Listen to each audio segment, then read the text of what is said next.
Сәлем баршаңызға достар, сіздермен бүгін манты қазанда дәмі ерекше өте керемет болып шығатын нанның рецептімен бөлісетін боламын. Шынында да дәмі ерекше қыздар, сіздерге де жасап көруге кеңес беремін.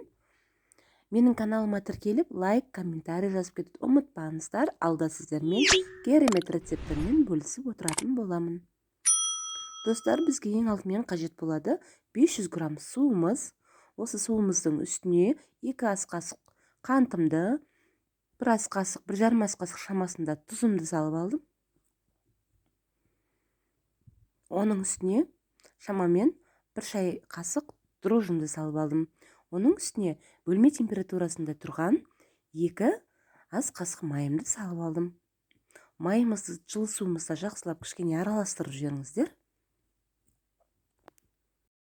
Оның үстіне міндетті түрде електен өткізілген ұнымызды өткізіп алатын боламыз. Үстіне ұнымызды салып, жақсылап арасында түйіршік қалмайынша жақсылап илеңіздер. Қамырларыңызды қатты қылып қоймаңыздар, өте жұмсақ та қылып қоймаңыздар. Орташа жұмсақтықта қамыр ашытып алыңыздар. Ұнды қажетінше салсаңыздар болады. Әркімнің ұнның тығыздығына байланысты ұндарыңызды қажетінше салыңыздар. Мінекей достар, өте жұмсақ қамыр ашытып алдым. Енді осы қамырымызды 1-1,5 сағатқа ашуға қойып қоятын боламыз.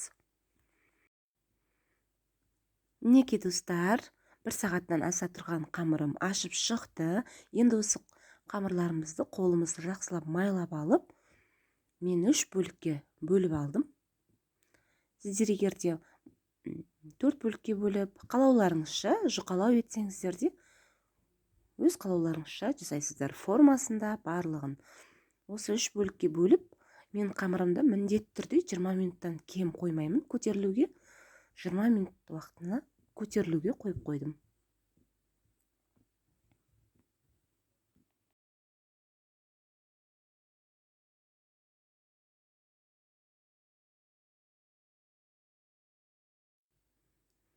Жиырма минут тұрып көтерілген қамырларыңыз, қыздар, қазір буда піскен кезде де қамырымыз өте керемет болып көтерілетін болады. Мінекей достар, дәл осылай бетін жауып тұндырып қойыңыздар. Мінекей достар, менің қамырым көтерілді, өте керемет болып шықты. Осы орайда манты қазандарыңыздың листін жақсылап майлап, соның үстіне қалаған формаларыңызды жасап шықсаңыздар болады. Менде арнайы лепешканы жасайтын не болмады, затым болмады, жаңағы форма салатын. Мен барлығында қолдың көмегімен жасаймын. Қарапайым түрде жасайсыздар барлығында. Мінекей, енді осыны крышкамызды, кәдімгі баклажкамыздың крышкасымен бетін әсемдеп шықтым. Мінекей достар, қалған нандарымның формасын үлкен домалақты затпен жасап шықтым.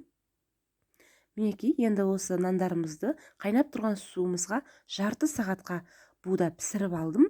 Ең алдымен жарты сағаттан кем қоймаңыздар. Жарты сағатта қамырларыңыздың арасы өте керемет таза болып піседі. Мінекей достар, қараңыздаршы, өте керемет болып көтерілді. Дәл осы нанымызды енді қызып тұрған пешіміздегі табамызға орналастырып аламыз. Бетіне жұмыртқамыздың сарысын жағып, өз қалауларыңызша бетіне күнжіт немесе жаңағы мак сепсеңіздер де болады. Менде ол заттар үйде болмағандықтан дәл осылай қарапайым түрде жасадым. Достар, мінекей, менің өте жұмсақ керемет нандарым дайын.